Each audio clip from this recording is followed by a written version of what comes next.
So this yes is prior to thought, prior to feeling. It's prior to the mind's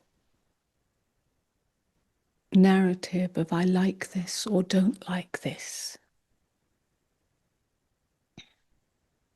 Often when we speak about the possibility of saying yes to life, we have an idea that it's about liking what's happening, liking my experience, or saying yes out of a certain need to please or need to agree or a kind of passivity. But this yes, which we are attempting to touch here,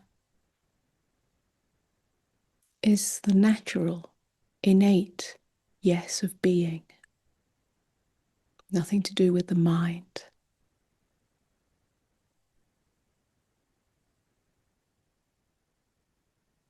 It's not a social yes or a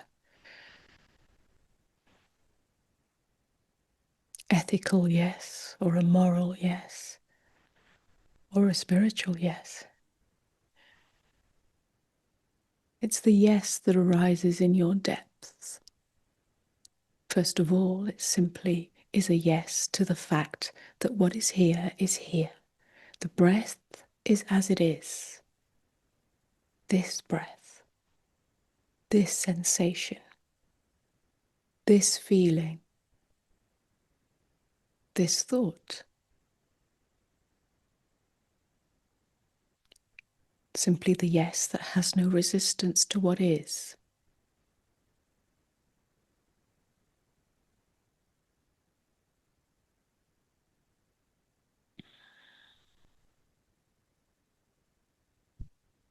Being doesn't have a judgment or a posture or an opinion or a preference to what is. So really, this is the invitation to live from being, from the depth of being, and not from the surface of mind or thought or personhood or conditioning.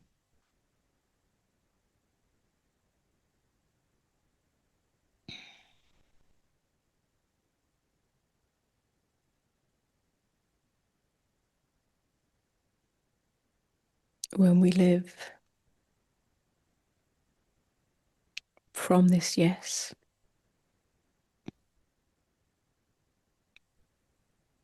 everything about our personhood softens. The body softens. If you're living from yes, the tension carried in the shoulders or the jaw or the gut or the forehead, any part of the body or the hands, simply comes undone. Then you don't have to so much work on the body, do relaxation techniques or body work, because you're not living from the story that is carried in the body, from the resistance that is carried in the body. The yes softens everything. It softens the heart. The armoring comes undone. You're not living from a defendedness, from a false sense of protection. So the armoring of the heart comes undone.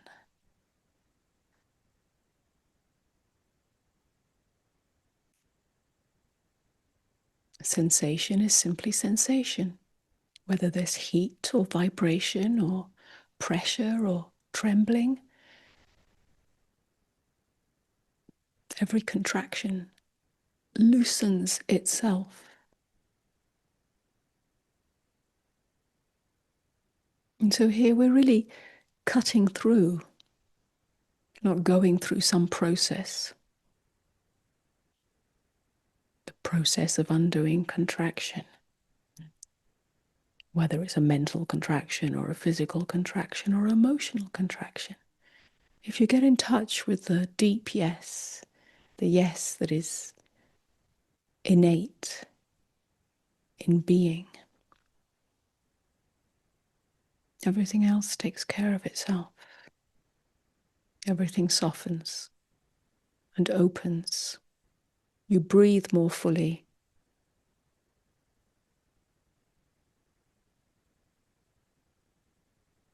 The nervous system is soothed. The tightness in the muscles relaxes because the body is no longer carrying a no. The mind is no longer carrying a no, which means you're open. You're open to possibilities. You're open to insights. You're open to a deeper intelligence. You're not operating from fear or hope. You're in the now. And the now is infinitely intelligent, infinite in its possibilities, infinite in its creation.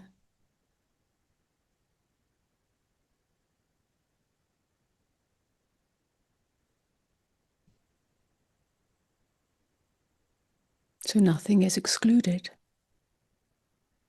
We come in touch with the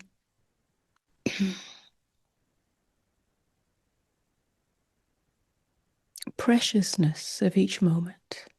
And precious does not mean that we must hold on to it. It's precious because it's fleeting. Every moment is unique. Nothing is repeated. No breath is repeated. No thought is repeated. Because it can only happen in the now. And in each now, it is fresh. It is new.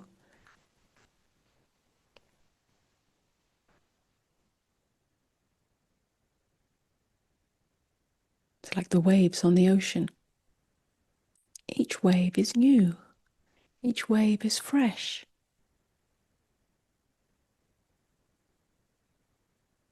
And each wave is fleeting.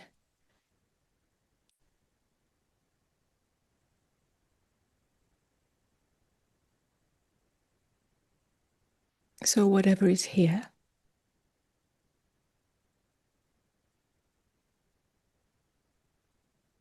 there is no more need to reject it. For instance, if there's grief, we don't drown in that grief. Neither do we turn away from that grief. But we breathe more deeply within deep waters.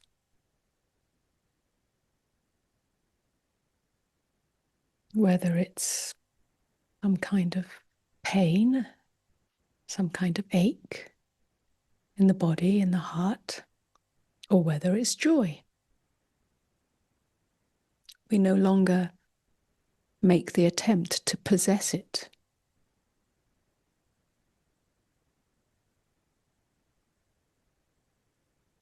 So it moves freely, just like water does.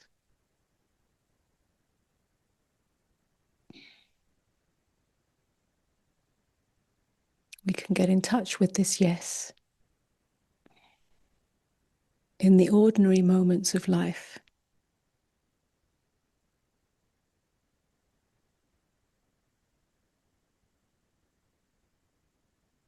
In the moment before you take action. Usually it's reaction, whether it's through words or writing or something that you do. Very often it's a reaction. It happens automatically, knee-jerk reaction.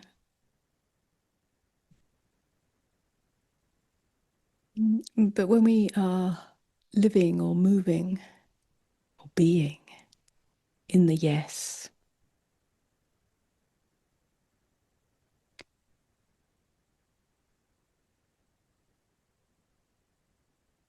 It's as if the presence that is available in that yes, the openness that is available in that yes, is what allows action, not reaction, response. It's usually a more skillful response, a more peaceful response. It's a response that comes from natural intelligence, in fact, from love rather than story. The knee-jerk reaction is a story. I don't like this, I do like that, they shouldn't have said that, I wish they'd hurry up.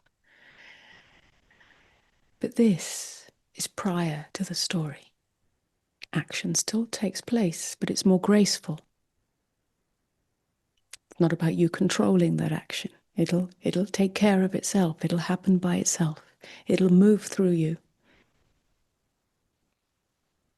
And this is especially so in relationship. In relationship, whatever relationship that is,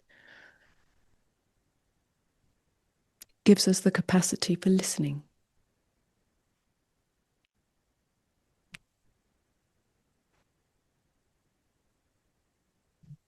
Listening, not reacting.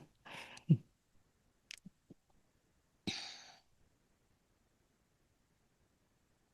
that listening may give rise to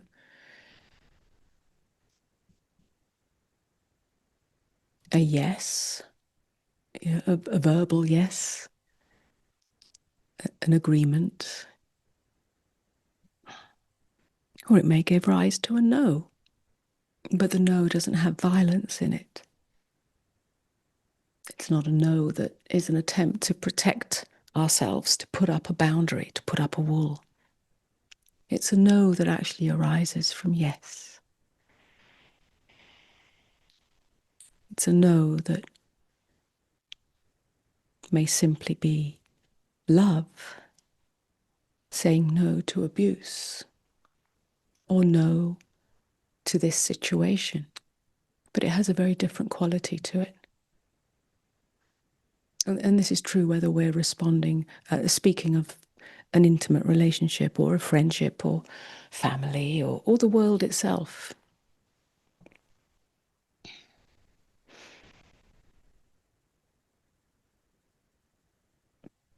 And so remembering that this yes isn't something that you do. It's not from the mind, and it's not about the action that you may think you have to take. It's a yes that is a reflection of who you are, of what you are. It is being itself. Being is inherently yes. Awareness is inherently yes. So even if you seemingly contract or forget, being does not contract and being does not forget. So if there's any practice here, it is simply the remembrance of your natural state as being.